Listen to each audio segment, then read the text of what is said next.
Thank you. Deacons, ushers, you also may be seated. The blessing found in.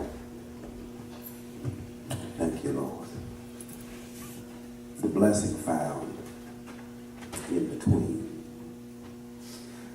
There is a blessing found in sometimes precarious, what would seem strange, and in fact peculiar places. I want to propose today that God does good things in a bad place. All right. I want to propose that today because I want someone to know and in fact to understand, to internalize, to grab it within the recesses of your heart, that just because you're in a bad place doesn't mean that God is not doing a good thing. All right. Again, God does good things in bad places. Good things are often found in the middle of a variety of different substances and things. Good things are found. In fact, the sweetest part of the Twinkie is found in the middle. You talk about an Oreo or, in fact, any sort of cream-filled pastry. The best part is in the middle. Yes, sir. I want us to know and understand that today, because where you are right now, you might be in the middle of depression. But I want to tell you that God can do a good thing right there in the middle. God works and God does things in the middle, and in the middle it's often sometimes such a unique place that the middle is different from everywhere else. Let me explain it this way. TV meteorologist out of Atlanta, WSB-TV, was reporting in October 2016, was reporting actually on Hurricane Matthew. He was reporting on Hurricane Matthew, and as he was reporting on Hurricane Matthew, there was a Doppler image of the hurricane on the screen. Yeah. With the Doppler image of Hurricane Matthew on the screen, they showed Hurricane Matthew just off the coast of Florida. Hurricane Matthew, he was reporting, had sustained winds of over 120 miles per hour. But as he was reporting of this huge hurricane approaching the eastern coast of Florida with 120 mile an hour winds, the Doppler radar revealed something unique, because in the center of the hurricane, there actually was what we would call the eye of the hurricane. The Doppler radar revealed a unique anomaly, that there was actually biological matter, living material. There was something living in the center of this 120 mile an hour hurricane that was quickly advancing and blasting upon the eastern coast of Florida. Interesting in terms of with the hurricane, because hurricane, as I understand it, the winds of a hurricane turn in a counterclockwise direction. And as these winds were turning in this counterclockwise direction, in the middle, that there was something lighting up, that there was an odd anomaly in the middle of the hurricane. And the meteorologist then went to explain that what was in the middle of the hurricane actually was a flock of birds. All right. In the center, flying in the center of the hurricane. Again, this hurricane flies in a clockwise. It turns actually in a clockwise manner. And in this middle of this hurricane was a flock of birds in the eye of the hurricane. Now, the eye of the hurricane, you probably already know, but the eye of a hurricane, it's the calm in the middle of the storm. Right. And the calm in the middle of the storm, there were these birds flying in the calm in the middle of the storm, because understand that the birds didn't have the strength to deal with the winds, 120-hour winds that were mile-per-hour winds that were on the outside. So the birds would simply ride out the hurricane in the calm in the middle. As birds, now, understanding about birds. Birds have one of two options when they're caught in the middle of a hurricane. They can either ride the storm out, or some birds that have the unique capabilities, such as eagles. Some birds that have the unique capability to fly at great heights. They can elevate themselves above the winds. and escape. I don't know what situation you're in. I don't know what type of bird that you are, but so listen to the word of God, because see, understand, some of you, what you might have to do in the storm that you're in, get to the middle of your storm and just ride it out. Some of you might have the ability, might have the strength, might have the grace from God that you can elevate yourself to a higher level. And if you can elevate yourself to a higher level, then elevate yourself and get out. I don't know what going on in your life. I don't know what it is that you're dealing with, but you got one of two choices. God will sometimes allow for you to ride it out, and God will sometimes raise you out of it. When we look in the text, what we see is we see Jesus upon the cross, and Jesus is being crucified, as the text will tell us, between two thieves. Jesus is being crucified between these two thieves, and right there in the middle, the text tells us clearly, it shows us Jesus right there in the middle. The text tells us and shows us that there's a blessing found in between. Right. Someone here today is in the middle. Someone here today is in between. Someone here today is in between your pain and your purpose. Right. So someone here today is between your tears and your triumph.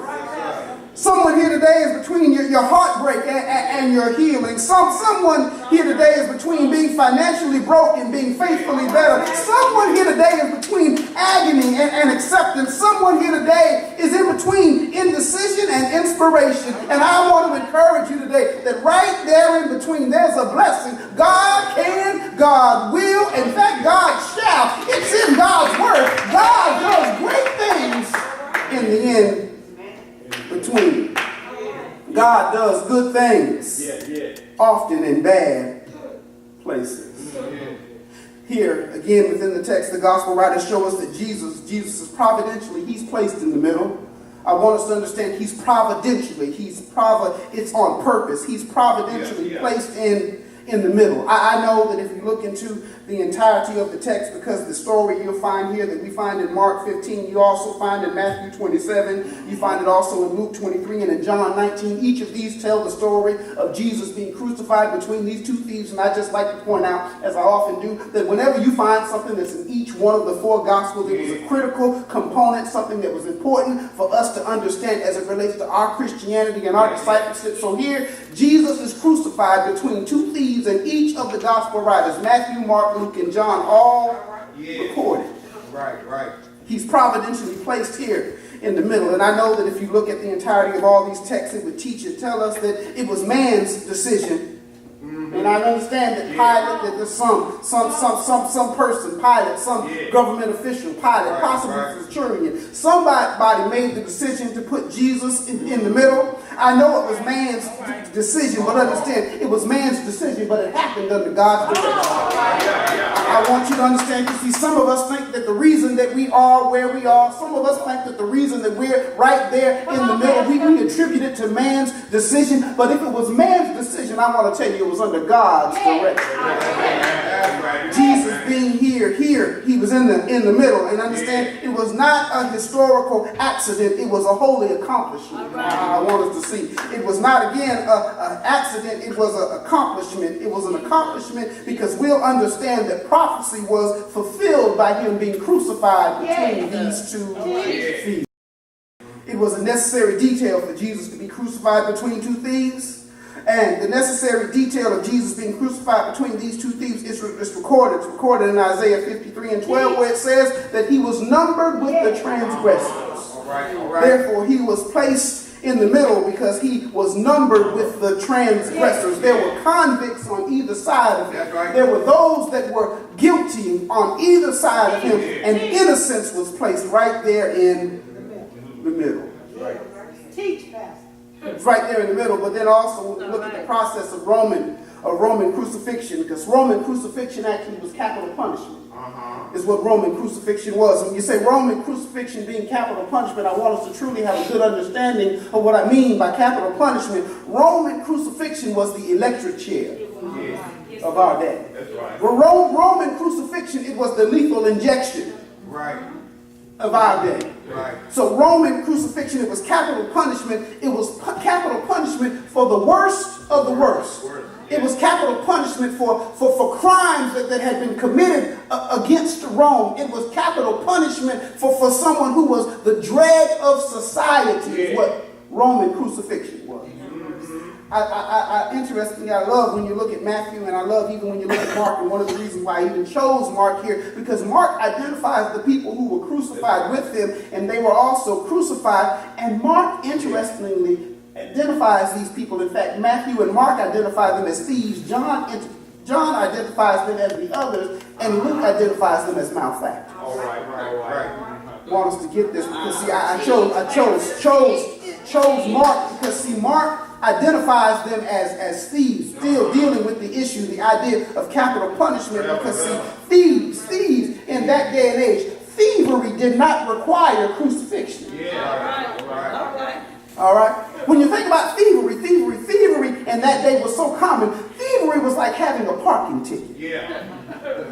And here are these two thieves who possibly had a parking ticket, and they're crucified with Jesus, and Jesus is innocent.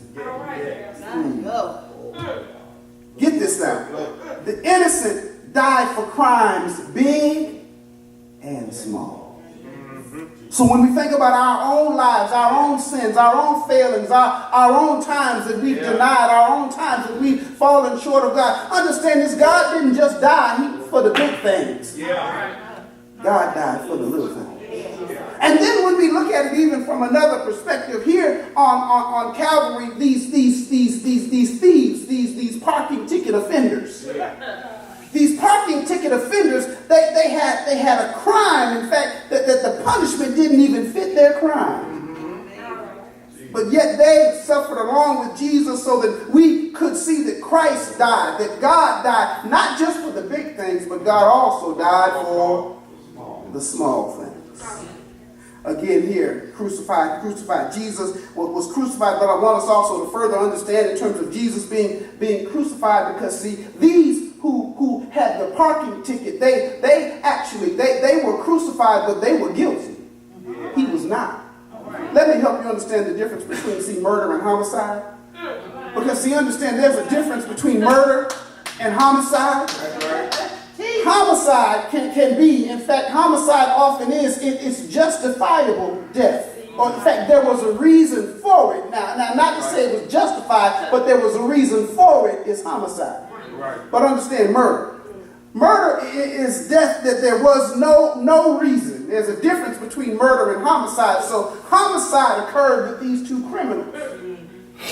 But Jesus understood. I know Jesus died, but he more than died. He was murdered.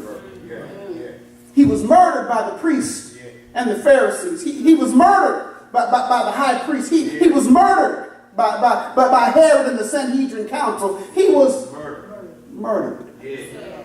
And he gave up his life. That's right. But good things happened in between.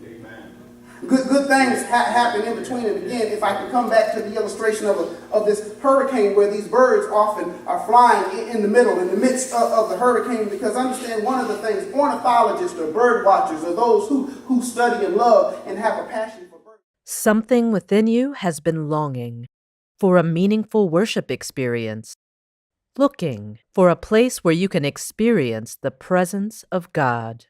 A life-giving place with relevant ministries that reach every age group. A liberating place where your hands and heart can be used in the service of God's kingdom. The Pilgrim Baptist Church is such a place. We provide an early morning worship at 8 a.m., nursery ministry, children's church, Sunday school, and Wednesday Bible study at noon and 7 p.m. The Pilgrim Baptist Church is a servant church reflecting Christ to the community.